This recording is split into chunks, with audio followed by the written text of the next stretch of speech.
Hello दोस्तों, मैं स्वागत करता हूं आपका आपके चैनल सिविल एकेडमी में। दोस्त, आज हम सेट 6 की बात करेंगे। इस सेट में वो इसी क्वेश्चन को सॉल्व करते हैं जो प्रीवियस ईयर के विभिन्न पेपरों में सबसे ज़्यादा बार पूछे गए हों। फ्रेंड्स, अगर आपको पीडीएफ प्राप्त करना है तो आप हमारे टेलीग्राम चैनल से जुड़ सकते हैं, जिसका लिंक डिस्क्रिप्शन में दिया गया है। चलिए फ्रेंड्स, अपना सेशन स्टार्ट करते हैं। क्वेश्चन नंबर 101 ठीक पूछ रहा है आपसे कि an air vessel is provided at the summit in a siphon. कह रहा है कि साइफन में साइफन के समिट पॉइंट पे हम एयर वेसल क्यों प्रोवाइड करते हैं। तो एयर वेसल इसलिए प्रोवाइड करते हैं क्योंकि फ्लो हो रहा है, ठीक, उसके फ्लो में कोई भी बाधा यानी कि कोई भी इंटरप्शन आ जाता है, उसको दूर करने के लिए हम क्या करते हैं, एयर वेसल प्रोवाइड करते हैं। यानी कि समिट पॉइंट है, ठीक है, समिट पॉइंट में पूछ रहे हैं यहाँ पे हम एयर वेसल क्यों देते हैं, ठीक, क्यों वैक्यूम क्रिएट किए जाते हैं, क्योंकि इसीलिए कि उस बाधा को दूर करने के लिए। तो देखते हैं ऑप्शन पे, तो इंक्रीज वेलोसिटी, ठीक, ये नहीं हो सकता। अभी बताए हैं कि वो कोई भी रास्ते में बाधा है उसको दूर करने के लिए हम क्या करते हैं, एयर वेसल प्रोवाइड करते हैं। मेंटेन द प्रेशर डिफरेंस, ठीक, ये भी नहीं हो सकता। ठीक, एवॉइड द इंटरप्शन ऑफ, बिल्कुल करेक्ट है। इश्यू को दूर करने के लिए, ठीक, हम क्या करते हैं, एयर वेसल प्रोवाइड करते हैं।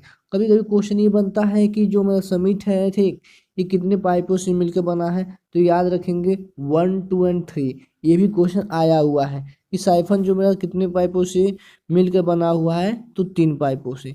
नेक्स्ट क्वेश्चन में चलते हैं 102 पे। पूछ रहा है आपसे कि the specific speed of turbine, ठीक, हैज द, ठीक, डायमेंशन। आपको बताना है कि स्पेसिफिक स्पीड, ठीक, टरबाइन का, ठीक, उसका डायमेंशन कितना होगा। तो आप जानते हैं कि स्पेसिफिक स्पीड यानी कि एन एस इक्वल होता है क्या, एन अंडर रूट, ठीक, पी बटा एच की पावर 5/4। ठीक, यहाँ से जब सॉल्व करेंगे, सारा डाटा रखेंगे, तो आपको जो है एन एस का डायमेंशन मिल जाएगा, जो आपको प्राप्त होगा एन एस इक्वल टू, ठीक, एफ के पावर 1/2, ठीक, इंटू यल के पावर -3/4 इंटू टी के पावर -3/2, ये निकल जाएगा आपसे। ठीक, यहाँ पे पी क्या है मेरा, ठीक है, ये पी का अगर डायमेंशन की बात करें तो इसका डायमेंशन जो होगा मेरा एम एल के पावर 2 टी के -3। ठीक है, ये हो गया। यहाँ से आप एच जानते हैं, ठीक है, जब सॉल्व करेंगे सारे को तो लास्ट में को फाइनल आंसर मिल जाएगा, यही एफ के पावर 1/2, ठीक, एल के पावर -3/2 इंटू टी के पावर -3/2। तो देखते हैं ऑप्शन में, चेक करते हैं किस ऑप्शन में दिया गया। तो ऑप्शन नंबर ए में दिया गया एफ के पावर 1/2 इंटू एल के पावर -3/4 इंटू टी के power -3/2। A is correct answer of 102।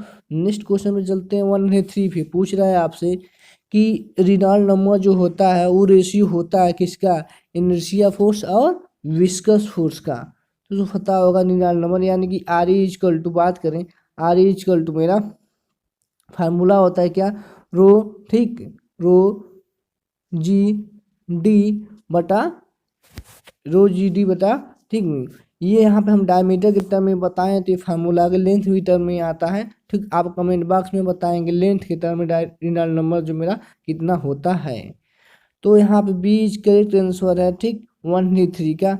Next चलते हैं 104 पे। पूछ रहा है the dimension of the angular velocity. तो एंगुलर वेलोसिटी का आपको डायमेंशन पूछ रहा है कितना होगा।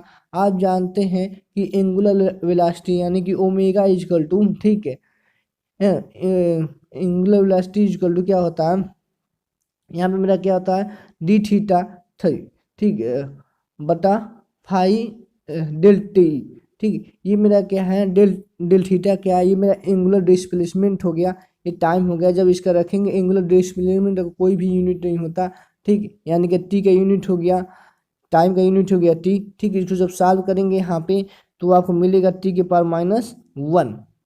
ये मेरा क्या होगा, ए होगा मेरा एंगुलर, ठीक, वेलोसिटी का डायमेंशन, यानी कि option number B is correct answer of 104। ठीक, बी इज क्या है, करेक्ट आंसर है। चलते हैं नेक्स्ट क्वेश्चन पे 105 पे। 105 आपसे पूछ रहा है which of the following flow constant do not have any unit. कुछ कह रहा है कि इनमें से, ठीक है, कौन सा फ्लो है जो कांस्टेंट रहता है, उसका कोई यूनिट नहीं होता है। तो चेजी कांस्टेंट का होता है मेनिंग कांस्टेंट का। तो देखते हैं चेजी कांस्टेंट का जो होता है यानी कि v equal to C under root M into I. जब यहाँ पे सॉल्व करेंगे तो c का यूनिट मिलेगा आपको, ठीक। तो इसका यूनिट होता है। उसी तरह मीनिंग का भी क्या आता है, यूनिट होता है। तो इसमें आपसे पूछा है क्या कि किसका नहीं होता है, तो इसका भी होता है, इसका भी होता है। तो यानी कि ऑप्शन नंबर डी करेक्ट हो जाएगा, ठीक। D is correct answer of 105। Next question चलते हैं 106 पे। 106 आपसे पूछ रहा है कि डार्सी मिलर जो इक्वेशन है वो कैलकुलेट किया जाता है, ठीक है, हेड लॉस के लिए। तो पूछ रहा है friction of the flow 35 is, ठीक, अप्लीकेबल व्हेन द फ्लो था द पाइप कैन बी। तो कह रहा है किस फ्लो के लिए जो मेरा है डार्सी इक्वेशन जो है वैलिड है। तो डार्सी इक्वेशन जो मेरा है वो लेमिनार फ्लो के लिए भी वैलिड है और टर्बुलेंट फ्लो के लिए भी वैलिड है। तो ऑप्शन नंबर सी क्या हो जाएगा, करेक्ट आंसर हो जाएगा। ऑप्शन नंबर सी मेरा जो हो जाएगा, ठीक, वो करेक्ट होगा। यानी कि डार्सी टू डिस्प्लेस फार्मूला है मेरा वो लेमिनार के लिए भी है और टर्बुलेंट के लिए भी है। नेक्स्ट क्वेश्चन चलते हैं 107 पे। 107 आपसे पूछ रहा है यहाँ पे कि द फ्लो कांस्टेंट एफ, ठीक है, एफ को हम कहते हैं फ्रिक्शन कांस्टेंट। तो पूछ रहा है डार्सी विस्बेस में, ठीक। तो एफ हो गया मेरा। पूछा डार्सी विस्बेस इक्वेशन में हेड लॉस इन पाइप। तो पूछ रहा है इसका यूनिट क्या होगा, किसका, एफ का, यानी कि फ्रिक्शन फैक्टर का। तो फ्रिक्शन फैक्टर इक्वल होता है क्या मेरा 4, ठीक, इंटू 4 डैश, ठीक। तो यहाँ पे देखते हैं फ्रिक्शन फैक्टर जो है इसका कोई भी यूनिट नहीं होता, क्योंकि एक प्रकार के फैक्टर है, फैक्टर का यूनिट नहीं होता है। तो ऑप्शन नंबर ए हो जाएगा करेक्ट आंसर इसका, ठीक। इसका कोई भी यूनिट नहीं होता है।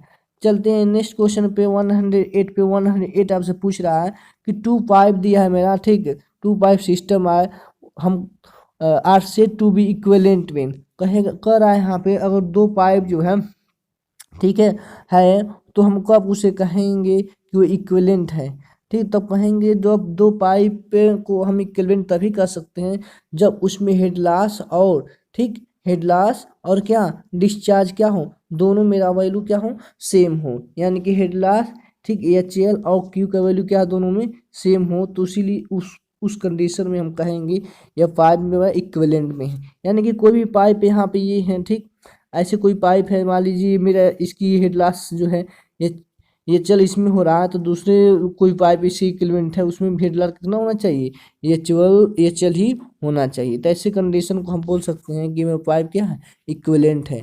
इसीलिए ऑप्शन नंबर सी में देखते हैं तो both have same head loss and discharge.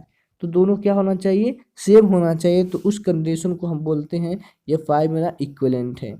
109 पे आते हैं। पूछ रहा है आपसे कि the velocity distribution for turbulent thought circular pipe. तो सर्कुलर पाइप के लिए आपसे पूछ रहा है वेलोसिटी डिस्ट्रीब्यूशन कर्व क्या बनेगा, किसके लिए, टर्बुलेंट फ्लो के लिए। यहीं पर अगर लेमिनार के लिए पूछता तो लेमिनार के लिए आप जहाँ बता चुके हैं, ठीक, फ्लो का कंडीशन क्या होगा, ऐसे कुछ बनता है ऐसे, ठीक है। अगर ये पाइप का सरफेस दोनों है तो इसके लिए क्या होगा, यहाँ पे लेमिनार के लिए देखा गया है बीच में क्या होगा, मैक्सिमम वैल्यू मिलता है। बट आपसे पूछ रहा है टर्बुलेंट के लिए, तो टर्बुलेंट के लिए क्या होगा, ठीक है। तो टर्बुलेंट के लिए जो मेरा होता है यहाँ पे आप इक्वेशन जानते हैं, ठीक, इक्वेशन जानते हैं टर्बुलेंट के लिए। जो टर्बुलेंट के लिए मेरा इक्वेशन होगा, ठीक है, वो होता है मेरा क्या 5.75, ठीक, लॉग बेस्टिन के पावर v बाई के एस, ठीक, प्लस 8.5। तो पूछ रहा है ये जो मेरा है, ठीक, ये जो मेरा पता है इसका जो प्रोफाइल बनेगा कैसे बनेगा। तो इसका जो प्रोफाइल बनता है वो मेरा बनता है log 3, ठीक है। तो याद रखेंगे option number D is correct answer है। अगर लेमिनार पूछता तो हो जाता, ठीक। आप कमेंट बॉक्स में बताएंगे कि लेमिनार के लिए क्या होता है। अभी पीछे बता चुके हैं लेमिनार के लिए। तो चलते हैं 110 पे। पूछ रहा है आपसे coefficient of wind resistance of the circular surface. आपसे विंड रेजिस्टेंस के बारे में पूछ रहा है, कोफिशिएंट पूछ रहा है विंड रेजिस्टेंस का कितना होता है सर्कुलर सरफेस के लिए। तो आपको ये वैल्यू ध्यान में रखनी पड़ेगी कि विंड जो मेरा रेजिस्टेंस होता है सर्कुलर सरफेस के लिए वो होता है कितना, 2/3 होता है मेरा कोफिशिएंट ऑफ विंड रेजिस्टेंस, ठीक। तो ए इज करेक्ट आंसर है 110 का। 111 पे चलते हैं। पूछ रहा है herbal model are based on the following. ये हर्बल मॉडल जो मेरा पूछ रहा है इनमें से किस लॉ पे जो है बेस है हर्बल मॉडल। ठीक, तो आपको बताना है यहाँ पे ठीक किस पे मेरा जो है हर्बल मॉडल बेस है, रिनाल्ड पे, यूडर पे, या स्टोक पे, या फ्रूट पे, किस पे। तो हर्बल मॉडल जो मेरा होता है ठीक है वो हमारा फ्राउड लॉ पे क्या है बेस है। अगर पूछेगा स्टोक लॉ जो मेरा है ठीक है, स्टोक लॉ जो है क्या बताता है, तो स्टोक लॉ जो मेरा है वो किसका किसका बताएगा, वो बताएगा टर्मिनेंट वेलोसिटी में और मेरा क्या विस्कस फ्लूइड में। अगर यहाँ पे यूलर की बात करेंगे तो यूलर जो है मेरा ठीक वो क्या बताएगा, वो बताएगा ठीक कि फोर्स और मेरा क्या प्रेशर फोर्स के बारे में। ठीक, तो ऐसे ऐसे हैं जो यहाँ पे हार्मोन मॉडल जो है मेरा वो हार्मोन मॉडल किस पे बेस है, वो मेरा बेस है फ्राउड लॉ पे। ठीक है, याद रखेंगे। ये किसको बताएगा, ये बताता है ग्रेविटेशनल को। ठीक है, ग्रेविटेशनल फोर्स को बताता है। ठीक है, अब चलते हैं नेक्स्ट क्वेश्चन पे। तो ए इज करेक्ट आंसर है 111 का। 112 पे चलते हैं। पूछ रहा वेक वाइड अकर करा, ये जो मेरा वेक होता है ठीक ये कब अकर होता है, ये प्रकार का क्या है, ये प्रकार का क्या बाधा है फ्लो का। ठीक है, ये क्या है प्रकार का बाधा। ठीक है, ये डिस्टरबेंस पैदा करता है फ्लो में। तो पूछ रहा है ये कब जो है अकर होता है, तो ये जो मेरा होता है हमेशा डाउन स्ट्रीम में होता है। तो याद रखेंगे ठीक, तो आफ्टर द सेपरेशन पॉइंट। ठीक है, सेपरेशन पॉइंट ये क्या है बाद ही ये क्या होगा मेरा, ये आपका अकर होगा, यानी कि ये आपका जनरेट होगा। ये एक प्रकार डिस्टर्ब है, फ्लो को क्या करता है डिस्टर्ब करता है वेग। ठीक है, तो बीच का टेंसर है 112 का। 113 में चलते हैं। पूछ रहा है बल्ब बॉडी सरफेस क्या होता है मेरा। ठीक, बल्ब बॉडी क्या होता है इसको देखते हैं। ये मेरा वो बॉडी होता है ठीक है, क्या करेगा इस बॉडी पे क्या होगा प्रेशर ड्रैग क्या होगा pressure force sorry pressure drag जो है मेरा ठीक है ये प्रीडोमिनेंट होता है ओवर द ड्रैग। ठीक है, फ्रिक्शन ड्रैग। ये याद रखेंगे कि मेरा जो बल्ब बॉडी है इस पे क्या होता है प्रेशर ड्रैग जो होता है प्रेशर ड्रैग। ठीक है, ये क्या होता है मेरा प्रीडोमिनेट होता है ओवर द फ्रिक्शन ड्रैग। अगर कभी कभी एक बॉडी और पूछ देता है कि स्टीम लाइन बॉडी क्या होता है, कौन बॉडी स्टीम लाइन। ठीक, स्टीम लाइन बॉडी क्या मेरा होता है, तो याद रखेंगे स्टीम लाइन बॉडी जो होता है वो फ्रिक्शन ड्रैग जो होता है वो हो जाता है प्रीडोमिनेट करेगा ओवर द प्रेशर ड्रैग पे। तो याद रखेंगे दोनों एक दूसरे से उल्टा होते हैं। ठीक, ये मेरा बल्ब के लिए पूछा तो क्या हो जाएगा मेरा वो हो जाएगा। ठीक, तो यहाँ पे हो जाएगा क्या द स्मूथ थोड़ा फ्रिक्शन ड्रैग निकलो नहीं तो फ्रिक्शन को लेते हैं। फिर यहाँ पे बोला है coincide with the steam line नहीं। ठीक, देखते हैं do not coincide the steam, बिल्कुल करेक्ट। अभी बता है ना कभी उसको कोइंसाइड नहीं करेगा, यानी कि जो मेरा प्रेशर ड्रैग होगा ठीक वो क्या होगा वो प्रीडोमिनेट करेगा ओवर द फ्रिक्शन ड्रैग। तो उसको प्रीडोमिनेट करता है ठीक, उसको क्या करता है कोइंसाइड नहीं करता है। तो सी इज करेक्ट आंसर है 113 का। नेक्स्ट क्वेश्चन पे चलते हैं। 114 आपसे पूछ रहा है कि separation of flow occur when the pressure gradient. Separation of flow जो मेरा कब अकर होगा। ठीक, तो बताना आपको कि जो मेरा ये है separation of flow occur when pressure gradient, क्या प्रेशर ग्रेडियंट क्या होना चाहिए। ठीक, तो यहाँ पे सेपरेशन जो सेपरेशन होता है separation take place due to ठीक है ये मेरा क्या होता है एक्सचेंज मोमेंटम लॉस। ठीक है, इसी की वजह से क्या मेरा ये जनरेट होता है। तो सेपरेशन जो मेरा होता है वो प्लेस वो किसका प्लेस ले लेता है जब एक्सचेंज हो जाता है मोमेंट लॉस का। ठीक है, इसी के लिए ये बाउंड्री लेयर का एक कंडीशन है ये। ठीक, तो बताना है आपको 114 का क्या आंसर होगा। तो 114 का ये जो मेरा होता है वो हमारा क्या होगा वो अचानक होते हैं, यानी कि प्रेशर ग्रेडियंट जो होगा क्या होगा सेपरेशन ऑफ फ्लो होगा जो मेरा वो सडनली चेंज हो जाता है। तो सीज क्या हो जाएगा करेक्ट आंसर हो जाएगा। ये बहुत इंपॉर्टेंट क्वेश्चन अलग अलग पेपरों में बहुत बार पूछा गया है कि सेपरेशन ऑफ फ्लो जो है क्या होता है। तो याद रखेंगे ये जो है ठीक ना प्रेशर ग्रेडियंट जो होता है अचानक क्या हो जाता है चेंज हो जाता है। ठीक ना, ये पाइप कंडीशन में देखने को मिलेगा। ठीक है, ये पाइप कंडीशन में देखने को मिलता है कि सेपरेशन ऑफ फ्लो वही होता है, यानी प्रेशर ग्रेडियंट क्या हो जाता है अचानक चेंज हो जाता है। नेक्स्ट क्वेश्चन चलते हैं 115 पे। 115 पूछ रहा है at the centre of pipe flowing under pressure whether and velocity gradient is zero the shear stress पूछ रहा है। तो यहाँ पे आपसे शेयर स्ट्रेस के बारे में पूछ रहा है। पूछ रहा कहाँ पे, वो बताना है आपको। शेयर स्ट्रेस कहाँ पे, तो the centre of the pipe. अच्छा, सेंटर पे बताना है आपको कि मेरा जो है ठीक वो कितना होगा शेयर स्ट्रेस। वेलोसिटी ग्रेडियंट तो ठीक सरफेस पे तो जीरो होती है, बस मिड सेंटर पे तो मैक्सिमम होती है, लेकिन यहाँ पे शेयर स्ट्रेस पूछ रहा है आपसे कि शेयर स्ट्रेस कितना होगा सेंटर पे। ठीक है, तो शेयर स्ट्रेस का अगर प्रोफाइल बनाए तो कुछ ये मेरा हो गया, एक पाइप है ठीक।